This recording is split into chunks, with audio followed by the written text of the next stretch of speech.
따라하겠습니다. 최고의 하나님께 최선의 예배를, 최고의 하나님께 최선의 예배를 드리는 한 해가 되기를 주의 이름으로 축복합니다.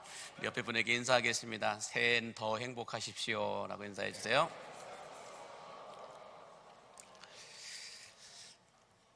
올해 저희 교회 표어를 최고의 하나님께 최선의 예배를 드리자라는 이 말로 정하면서, 표어를 정하면서 저 안에 이런 질문을 던져봤습니다. 성경 인물들 가운데서 하나님이 가장 기뻐하시고 하나님께서 가장 예배자 중에 예배자였다라고 말씀하는 사람이 있다면 누가 있을까를 생각을 했는데, 그때 성령께서 성경을 통하여 제 안에 머뭇거리지 않고 말씀하신 사람이 있다고 한다면 예배자 다윗이었다라는 것입니다.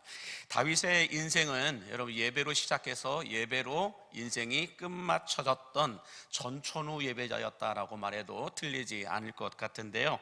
그 이유는 이 시편 150편으로 시편이 구성되어져 있는데 1편에서 150편까지가 되어 있는데, 그 중에서 반절 정도 되는 73편이나 되는 이 시편을 다윗이 기록을 했고, 이 73편의 이 시편들의 대부분이 예배에 관련된 내용들이고 하나님을 찬양하는 내용들로 기록되어져 있는 것을 볼 수가 있습니다. 뿐만 아니라 다윗은 하나님께서 가장 기뻐하시고 하나님 마음에 합한 예배자였다라고까지 소개를 하고 있는데, 그러면 과연 이 다윗이라고 하는 사람이 어떤 예배를 드렸고 또 어떤 예배자였기 때문에 하나님께서 내 마음에 합한 자였다라고까지 말씀을 하시는 이유가 뭘까? 오늘 그 내용을 함께 살펴보기를 원하는데요. 첫 번째로 다윗은 어떤 예배자였을까? 첫 번째는 이렇게 말씀드릴 수 있습니다. 상황불문의 예배자였다라고 말씀드릴 수 있어요. 다시 말해서 다윗은 상황을 불문하고 하나님을 예배하는 일에 힘썼던 사람이다 라고 말씀을 드릴 수가 있습니다. 만약에 다윗이 예배를 드릴 수 있는 상황과 환경이 되었을 때만 예배하였다라고 한다면 아마 다윗은 죽을 때까지 몇 번 예배 드리지 못했을 것입니다. 그 이유가 무엇일까를 우리 시편 23편 4절과 5절은 이렇게 말씀하고 있어요. 같이 보겠습니다. 내가 사망의 음침한 골짜기로 다닐지라도 해를 두려워하지 않을 것은 주께서 나와 함께 하심이라. 주의 지팡이와 막대기가 나를 안위하시나이다. 주께서 내 원수의 목전에서 내게 상을 차려주시고 기름을 내 머리에 부으셨으니 내 잔이 넘치나이다 라고 말씀합니다. 이 시편 23편 4절과 5절만 보더라도 다윗의 인생은 사망의 음침한 골짜기를 다니는 인생이었고 원수의 목전 앞에 서야 하는 그런 인생이었다라고 말씀하고 있는 걸 볼 수가 있습니다. 그러니 다윗의 삶을 가만히 들여다보면 예배 드릴 수 있는 상황과 환경은 거의 없었다라고 말해도 괜찮을 것 같습니다. 자, 그러면 왜 성경은 이렇게까지 다윗의 인생을 사망의 음침한 골짜기로 표현하고 있고 원수의 목전 앞에서 살아갔던 사람이라고 소개를 하고 있는 그 이유가 무엇일까? 다윗의 인생을 조금만 우리가 살펴봐도 이해할 수가 있을 텐데요. 먼저 다윗이 어렸을 때는 목동으로서 양을 쳤는데 형들의 아우라와 형들의 배경에 못 미쳐서 이 밖에 나가서 양을 치는 목동이었는데, 다윗이 목동으로 양을 치러 나가는데 아버지 이새와 그의 부모들도 다윗이 언제 양을 데리고 나가서 양을 치러 나갔는지도 모를 정도로 다윗이라고 하는 인물은 그 집안에서조차도 별로 관심이 없는 이런 자녀였다라고 말해요. 그래서 이 자녀를 히브리어로는 막내라고 하는 말을 히브리어로는 하카툰이라고 얘기를 합니다. 하카툰이라고 하는 것은 우리나라에서 막내하면 정말 귀공자잖아요. 떠받들어서 아이고 이쁘다라고 이야기하는 그 정도인데, 이 이스라엘 땅에서 막내라는 말은 함부로 써서는 안 됩니다. 거기 갔다가 막내라는 말을 썼다가는 딱밤 한 대 맞습니다.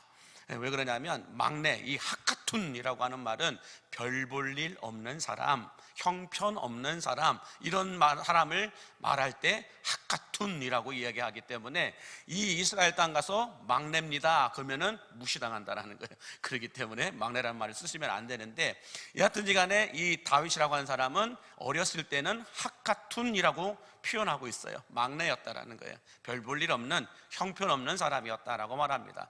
자, 이렇게 유년 시절을 보내다가 다윗이 청소년이 됩니다. 청소년기에 들어서다 하나님의 은혜로 블레셋의 장군이었던 골리앗을 쳐 죽이면서 나라의 1등 공신이 됩니다. 그런데 1등 공신이 되어서 국민들로부터 사울이 죽인 사람은 천천히요, 다윗이 죽인 사람은 만만이다라고 하면서 환호성과 명예가 높아지는가 싶었더니, 사울 왕이 자신의 장인어른이었음에도 불구하고 사울 왕의 시기와 질투로 인하여서 다윗이 쫓겨다니는데 무려 14년 동안이나 다윗이 사울 왕을 피해서 도망다니는 도망자의 삶을 살아가게 됩니다.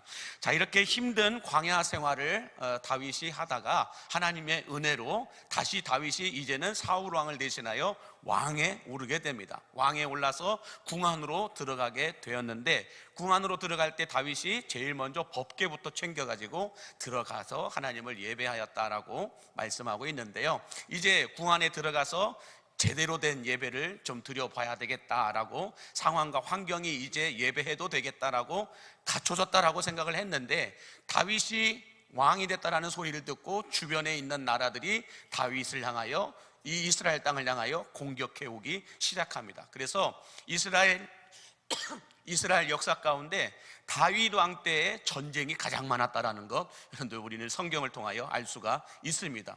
그러니 이제 좀 제대로 편하게 마음껏 하나님을 예배할 수 있겠다, 상황과 환경이 갖춰졌겠다라고 생각했는데, 전쟁이 너무 많이 일어나다 보니까 전쟁 치르다가 바빠서 예배 드릴 시간도 없었다라는 거예요. 그런데 또 하나님의 은혜로 전쟁이 마무리가 되고 나라의 태평성대가 이제 갖춰지게 됩니다. 자, 이제는 하나님을 좀 예배할 수 있겠구나라고 해서 다윗이 하나님을 마음껏 예배하려고 했는데, 이제는 가정 내부 안에 문제가 발생하면서 눈에 넣어도 안 아플 것 같던 아들 압살롬이 아버지를 압박하다 못해 이제는 반역을 일으켜가지고 아버지를 죽이려고 합니다. 그래서 아들 압살롬이 군대를 이끌고 아버지를 죽이려고 하니 아버지가 버선발로 도망가게 됩니다. 자, 이런 어떤 인생의 스토리가 다윗에게 있는 인생의 스토리입니다. 그래서 다윗이 인생 말로에도 나이 많아 늙었음에도 불구하고 아들 압살롬에게 쫓겨 다시 광야로 도망가는 이런 인생의 끝이 다윗의 인생의 끝이었다라고 말씀하고 있다라는 거예요. 자, 이렇게 따져보면 다윗은 어린 시절부터 죽을 때까지 편하게 예배드릴 수 있는 좋은 상황, 좋은 환경은 거의 없었다라는 것입니다. 자, 그럼에도 불구하고 다윗은 어떤 상황 속에서도, 어떤 환경 속에서도 예배하는 일을 포기하지 않고 예배를 짓누르지 않고 오히려 예배를 통하여 그 모든 광야의 상황을 짓눌러버리고 하나님을 예배하는 상황 불문의 예배자가 되었음을 믿으시기 바랍니다. 그러므로 여러분들도 찬송만 모든 상황 속에서 주를 예배할지라 이렇게 하지 마시고요, 진짜 여러분의 모든 상황과 환경 속에서 상황 불문하고 환경 불문하고 하나님을 예배하는 예배자들이 되실 수 있기를 주의 이름으로 간절히 축복합니다. 자, 두 번째로 다윗은 어떤 예배자였기에 하나님이 이렇게 내 마음에 합한 자라고 칭찬을 하실까, 자랑을 하실까? 그 두 번째는 장소 불문의 예배자였기 때문이다 라고 말씀하고 있는데요, 자, 오늘 본문 7절 말씀 한번 같이 보겠습니다. 시작. 오직 나는 주의 풍성한 사랑을 힘입어 주의 집에 들어가 주를 경외함으로 성전을 향하여 예배하리이다 라고 말씀합니다. 자, 이 7절 말씀만 놓고 봤을 때 지금 다윗은 성전 안에서 예배하고 있을까요? 성전 밖에서 예배하고 있을까요? 자, 한국말을 잘 못 알아들으시는 것 같아서 영어로 말씀드리겠습니다.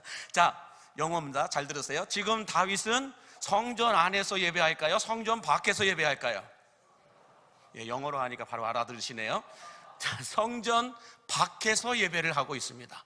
자, 이 말씀을 보면은 뭐라고 얘기하고 있나요? 성전을 향하여 예배하리이다 라고 말해요. 성전을 향하여 예배한다는 것은 성전 안에서 성전을 향하여 예배한다는 말은 어울리지가 않죠. 성전 밖에 있었을 때 내가 성전을 향하여 예배하리다라는 말이 더 어울린다라는 거예요. 자, 그런데 중요한 건 뭐냐면 이 성전을 향하여 예배하리다라고 하는 이 말씀은 한글 성경에서는 그냥 성전을 향하여 예배하리다라고 말로 하고 있는데, 이 히브리어 성경이나 헬라어에서는 여기가 빠진 접속사 하나가 있다라는 거예요. 그 접속사를 제가 찾아보니까 헬라어로는 에도라는 말로 쓰고 있고 히브리어로는 히네니라는 말로 풀이하고 있습니다. 이 뜻을 보니까 이곳에서, 여기서라는 말로 사용하고 있어요. 그러니 이 말씀을 정확하게 풀이해서 말씀드린다면 성전을 향하여 이곳에서 예배하리다라고 다윗이 고백하고 있는 겁니다. 자, 그러면 지금 다윗은 이곳에서 성전을 향하여 예배하겠다고 고백하는데 지금 다윗이 있는 곳은 어디일까요?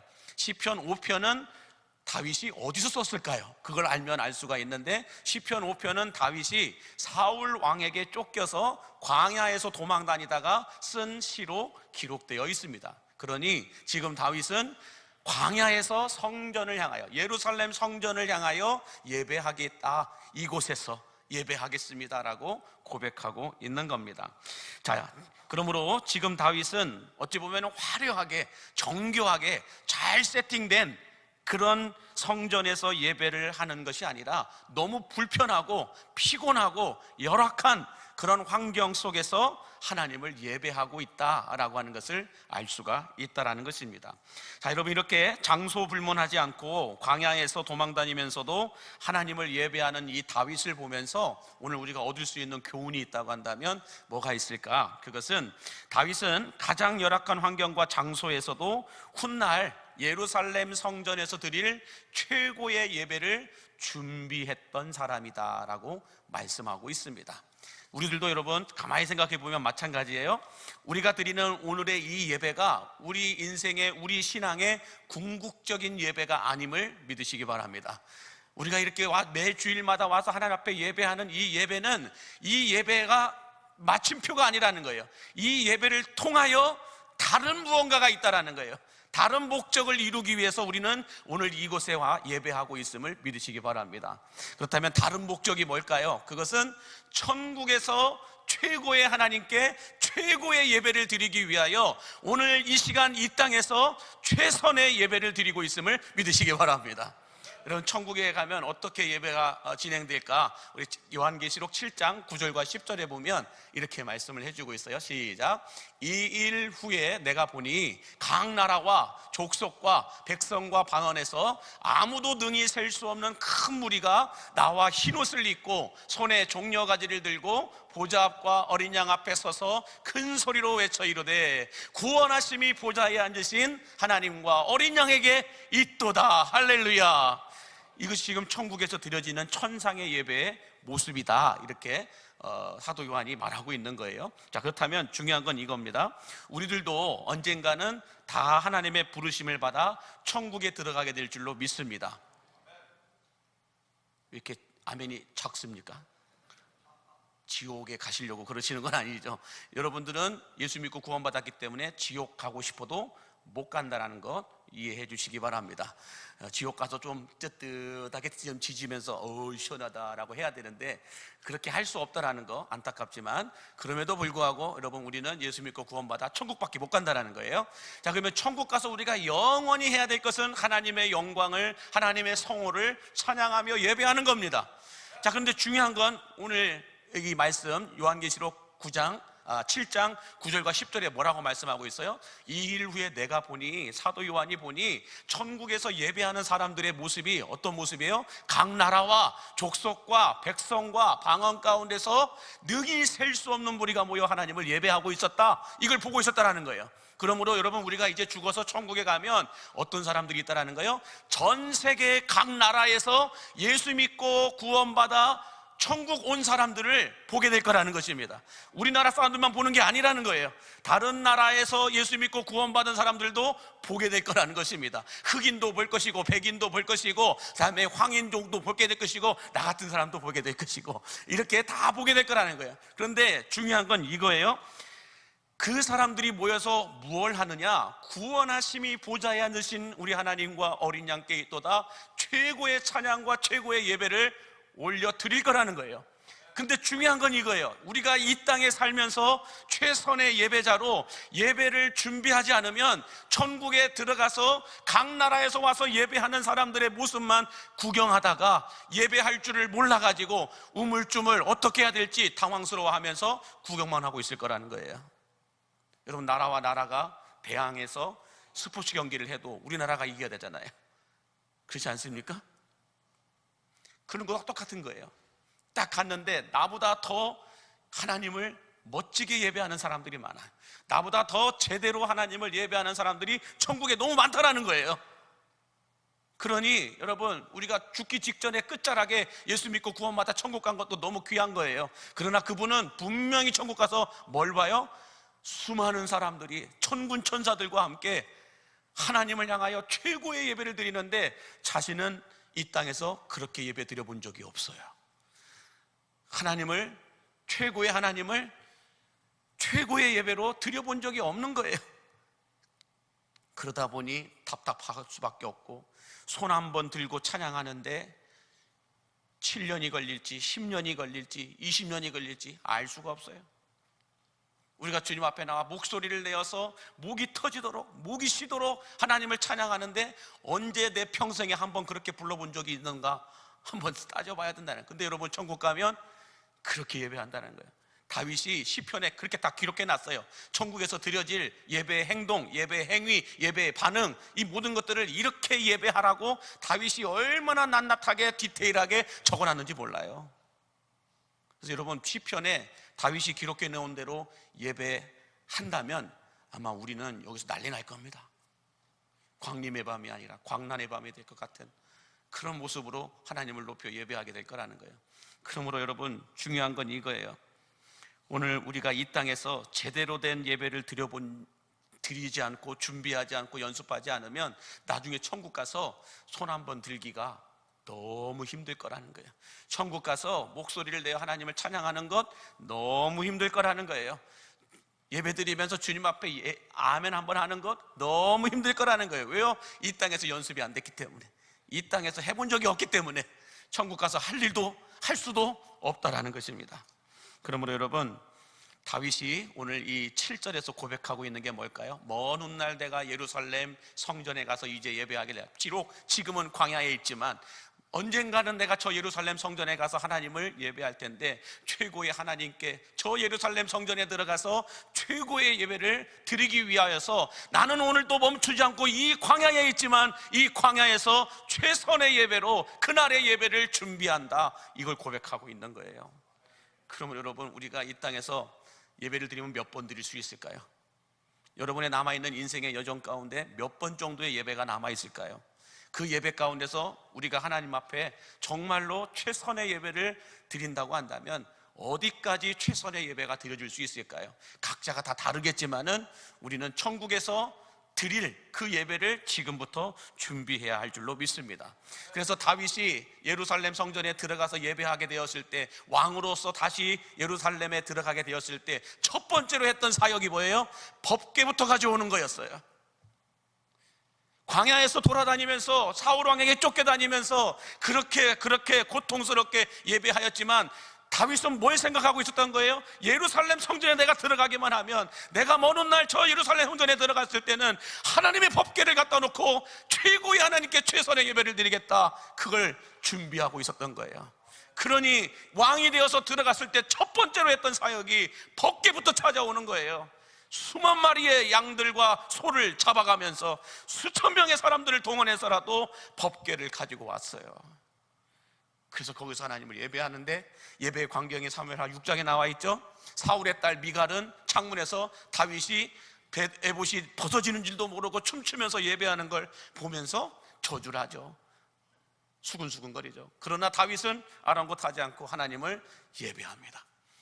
그게 천상의 예배요, 최고의 하나님께 드리는 최고의 예배임을 믿으시기 바랍니다. 광야에서 다윗이 얼마나 힘들게 그날의 예배를 준비했겠냐는 거예요. 그러니 법궤가 들어올 때 얼마나 기뻤냐는 거예요. 그러니까 뭐 바지가 내려가는 줄도 모르고 그런 거 상관없는 거예요. 내 최고의 하나님께 최고의 예배를 드리는 그 다윗의 예배는 광야에서 준비되었음을 믿으시기 바랍니다. 장소 불문하고 우리는 예배를 준비하셔야 된다는 거예요. 주일날 교회 와서만 나는 예배 하겠습니다, 그것도 귀한 거예요. 많은 분들이 나 천국 가면 그때 거기 가서는 열심히 하겠습니다 이렇게 말씀하시는 분들도 있겠지만 아니에요. 천국 가서 열심히 할 수 있을 것 같지만 못한다는 거예요. 여기에서부터 준비하셔야 할 줄로 믿습니다. 다윗이 그렇게 눈물로 기도로 준비했던 그 예배, 다윗성에서 법궤가 들어올 때 그 드렸던 최선의 예배, 최고의, 어찌 보면 최고의 예배죠. 그 예배를 우리가 준비해야 할 줄로 믿습니다. 바라기는 다윗이 성전에서 드려질 최고의 예배를 위하여 광야에서도 최선의 예배자로 살았던 것처럼 오늘 우리들도 천국에서 드려질 최고의 예배를 위하여 장소 불문하고 여러분이 계신 곳 그곳에서부터 최선의 예배를 드리면서 천상의 예배를 준비하는 여러분들이 되기를 주의 이름으로 축복합니다. 마지막 하나만 더 보겠습니다. 다윗은 어떤 예배자였기에 하나님께서 마음에 합당한 예배자라고 말씀하셨을까? 세 번째는 감정 불문의 예배자였다라고 말씀하고 있습니다. 여러분, 다윗은 기분 따라 감정 따라 예배하지 않았다라는 거예요. 만약에 다윗이 기분 따라 감정 따라서 기분 좋을 때만 예배하고 기분 안 좋을 때는 예배 안 하고, 감정이 편안할 때는, 마음이 편안할 때는 예배하고 마음이 불안하고 힘들고 어려울 때는 예배하지 않았다고 한다면 다윗은 다윗의 인생에서 예배드릴 일이 별로 없었을 거라는 거예요. 거의 예배드릴 시간도 예배드릴 횟수도 없었을 것이라는 겁니다. 여러분, 우리가 잘 알고 있듯이 시편 3편은 어떤 내용인가? 다윗이 아들 압살롬에게 쫓겨 도망갈 때, 압살롬이 밤 군대를 이끌고 다윗성으로 다윗을 잡으러 왔을 때에 신발도 못 신고 버선발로 도망갈 때 썼던 시가 시편 3편의 말씀입니다. 그 쫓겨 도망가는 그 상황에서 여러분, 예배하고 싶은 마음이 있을까요? 우리는 어떤 채무 관계만 있어도 자꾸 어디에서 독촉을 받아도 예배드리고 싶은 마음이 없어요. 누군가가 나에게 자존심 상하는 말 한마디만 해도 우리는 예배드리고 싶은 마음 없어요. 그러나 다윗은 목숨이 위태로운 아들이 나를 죽이고자 군대를 이끌고 쳐들어와서 나를 잡으려고 하는 그 순간순간 아슬아슬하게 신발도 벗어놓고 도망갔어요. 도망가는 그 과정 가운데서 얼마나 마음이 불안하고 얼마나 마음이 분노하고 얼마나 마음이 힘들었겠냐고요. 그 상황에서 예배하고 싶은 마음이 들겠냐고요. 그러나 다윗은 감정불문하고 하나님을 예배합니다. 그게 시편 3편에 기록된 다윗의 예배예요. 자, 이렇게 다윗이 도망갑니다. 도망가고 이리 쫓기고 저리 쫓기고 시간이 지나서 나중에는 이제 피할 곳이 없습니다. 이스라엘 땅에서 다윗이 숨을 곳이 없습니다. 그러니까 다윗이 이제는 어디로 도망갑니까? 블레셋으로 도망갑니다. 블레셋에서 도망가면 좀 괜찮겠지. 근데 블레셋에 들어가니까 다윗이 이미 너무 유명해져 버렸어요. 어떤 사람으로? 자신들의 장수 골리앗을 죽인 사람으로 너무 유명해졌어요. 보자마자 바로 발각이 됩니다. 붙잡혀가지고 그때 블레셋의 왕이었던 아기스 왕에게 붙잡혀갑니다. 붙잡혀가서 아기스 왕이 심판을 내리면 이제 다윗은 목숨을 잃게 되는 그런 상황에, 그런 지경에 이르렀다라는 거예요. 그런 상황에서 다윗이 어떻게 합니까? 나는 이제 죽었구나, 끝났구나, 내 생은 여기까지구나, 이렇게 하지 않았어요. 어떻게 하면 살 수 있을까? 어떻게 하면 살 수 있을까? 그런 인간의 기본적인 욕구에 다윗은 살고자 어떻게 행동했을까요? 사무엘상 21장 12절과 13절에 이렇게 기록하고 있습니다. 시작. 다윗이 이 말을 그의 마음에 두고 가드왕 아기스를 심히 두려워하여 그들 앞에서 그의 행동을 변하여 미친 채 하고 대문짝에 극적거리며 침을 수염에 흘리매. 다윗이 살기 위해서 아기스 왕 앞에서 아기스 왕에게 잡혀갈 때 뭘 했다라는 거예요? 미친 채 했다라는 거예요. 어떻게 미친 채 했을까요? 이렇게 했을까요? 아니면 어떻게 했을까요? 벽을 막 박박 긁었다고 하잖아요. 이렇게 긁었을까요? 아니면 침을 질질 흘리면서 이 침이 수염에 흘러내렸다는 거예요. 얼마나 침을 많이 흘렸으면 침이 그 수염까지 흘렀을까요?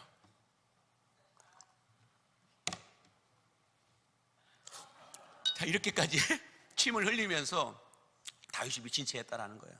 그 모습을 보면서 아기스 왕이 뭐라고 얘기해요? 그 밑에 말씀을 13절에서 그 밑에까지 읽어보면 뭐라고 했냐면, 우리 블레셋 땅에 미치광이가 없어서 저런 놈을 나에게 데려왔느냐, 저놈을 당장 블레셋에서 추방시켜라, 쫓아내라, 이렇게 말합니다. 그걸로 인하여 다윗은 목숨을 얻었죠. 목숨을 구제를 받았어요. 그런데 갈 곳이 없어요. 블레셋 땅에서도 쫓겨났습니다. 이스라엘 땅에도 아들 압살롬이 꽉 장악해가지고 선상수배병으로 1위로 선상범으로 올라가 있어요. 이스라엘 땅에서도 어디 갈 데가 없어요. 블레셋 땅도 갈 데가 없어요. 여기도 갈 데가 없고 저기도 갈 데가 없어요. 이리저리 진퇴양난 꽉 막혀버렸습니다.